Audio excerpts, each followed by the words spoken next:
Kisah Nabi Nuh alaihi salam.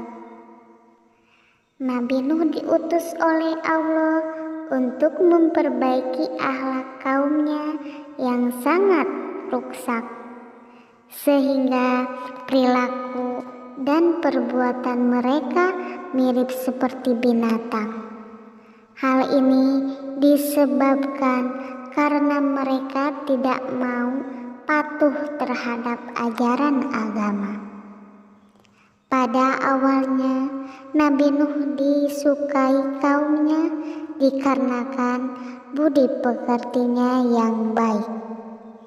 Ia sangat peduli terhadap orang fakir miskin. Namun, setelah Nabi Nuh mulai mengajak kaumnya untuk menyembah kepada Allah dan meninggalkan menyembah berhala, karena berhala tersebut tidak bisa berbuat apa-apa. Wahai kaumku, kembalilah kalian ke jalan yang lurus. Sembahlah Allah, karena Allah Tuhan yang patut disembah. Mohon ampunlah kepadanya, niscaya Allah akan memberikan rezeki yang berlimpah. Ucap Nabi Nuh.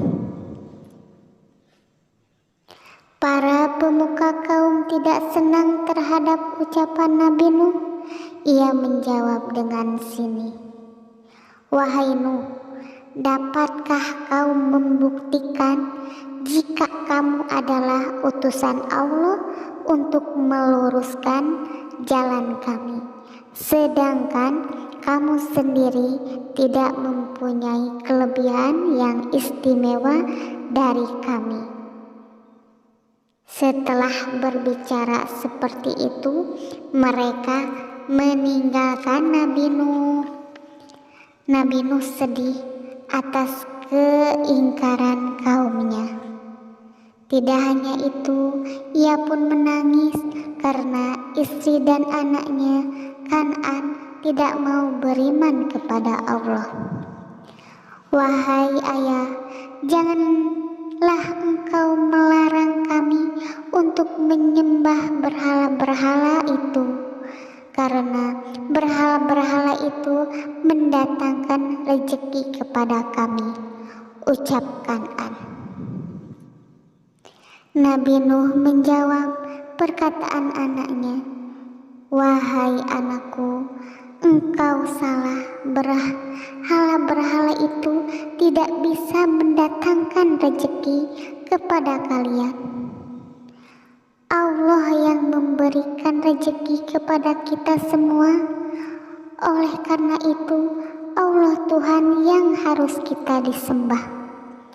Istri Nabi Nuh berkata, "Sudahlah Kan'an, jangan dengarkan perkataan bapakmu yang sudah mulai pikun."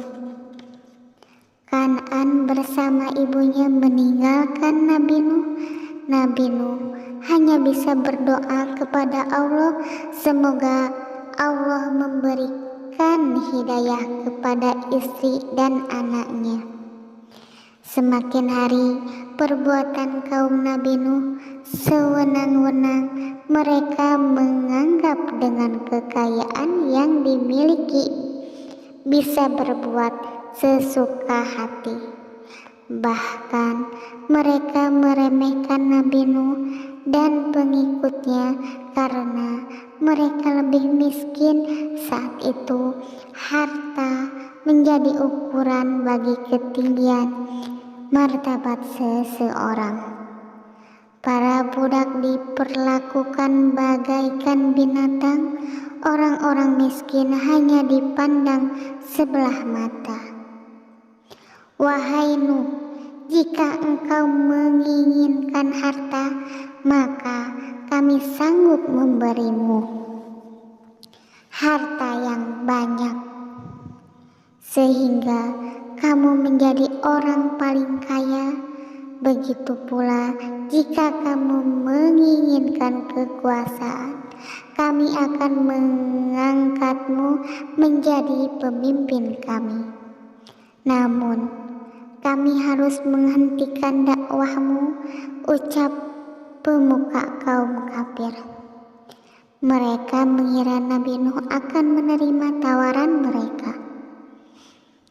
Sesungguhnya aku berdakwah untuk keselamatan kalian semua dan tidak mengharapkan imbalan dari kalian. Biarlah Allah saja yang akan memberikan imbalan terhadap diriku, ucap Nabi Nuh. Tenang, semua pengikut kaum kafir hanya mentertawakan Nabi Nuh.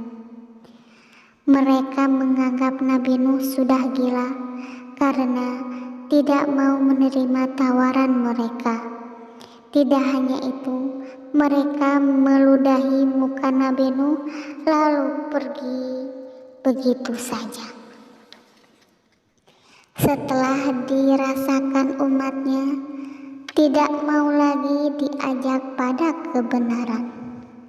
Selama ratusan tahun Nabi Nuh berdakwah, namun hanya sedikit sekali yang mau beriman kepada Allah.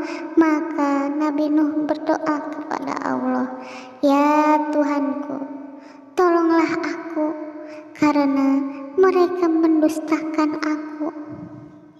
Allah menyuruh Nabi Nuh untuk membuat perahu karena Allah bermaksud menenggelamkan semua kaum yang durhaka itu. Nabi Nuh dan pengikutnya mulai membuat perahu yang dibimbing dan dibantu para malaikat. Lihat saudara-saudara Nuh dan pengikutnya sudah mulai gila. Dia membuat perahu di gunung.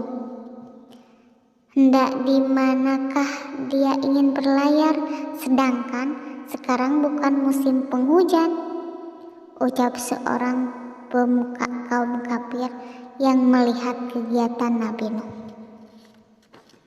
Setelah selesai membuat perahu yang sangat besar, Allah memerintahkan Nabi Nuh untuk membawa masing-masing binatang berpasangan serta tumbuh-tumbuhan yang dapat dia bawa. Setelah Nabi Nuh dan semua pengikutnya di dalam kapal, berhembuslah angin topan sangat dahsyat. Hujan turun dengan lebat dan bumi memancarkan air, dan segenap penjuru tidak berhenti selama beberapa hari, sehingga air pun bertambah tinggi dan bumi berubah menjadi lautan yang sangat luas. Orang-orang kafir berlarian menyelamatkan diri. Mereka mencari daratan yang lebih tinggi, namun air tetap mengejarnya. Nabi Nuh melihat anaknya Kan'an yang hampir tenggelam. Maka Nabi Nuh memanggilnya, "Wahai anakku, naiklah ke kapal bersama kami. Jangan engkau menjadi orang kafir yang ingkar kepada Allah." Kan'an tidak menghiraukan ajakan ayahnya. Ia terus berusaha berlari menuju puncak pegunungan, namun air bah segera menenggelamkannya. Setelah semua orang kafir tenggelam, Allah memerintahkan langit untuk berhenti menurunkan hujan dan menyuruh bumi untuk menelan kembali airnya. Maka surutlah banjir itu kepada Nuh terdampar di gunung Judi. Orang-orang yang bersyukur kepada Allah karena telah menyelamatkan mereka.